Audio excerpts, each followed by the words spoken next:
Want to copy files quickly without opening File Explorer? PowerShell makes it easy to copy individual files, entire folders, and even multiple items with just a few commands.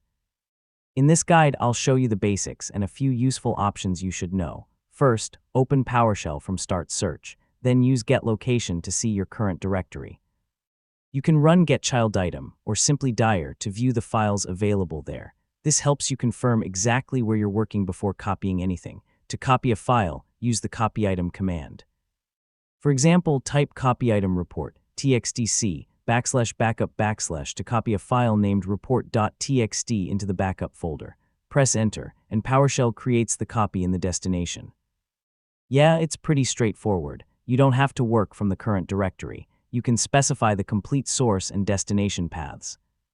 For example, use copy item followed by the full path of the source file, and then the destination path. If a path contains spaces, place it inside quotation marks.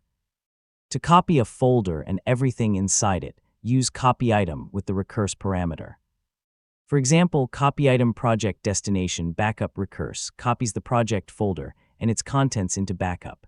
The recurse option is important when you need the files and subfolders included. You can also copy several files at once. For example, you can specify multiple source files and a destination directory, or use wildcards such as an asterisk. Copy item txt backup copies text files from the current location into the backup folder. Wildcards are especially useful when you're handling groups of similar files. After copying, use Get Child Item on the destination folder to verify the files are there. You can also open the destination in File Explorer and compare the contents. Always check the destination when you're working with important files, and that's how to copy files with PowerShell.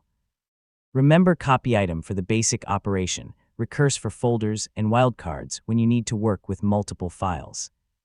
So start with a simple file copy, and you'll quickly get comfortable with the command.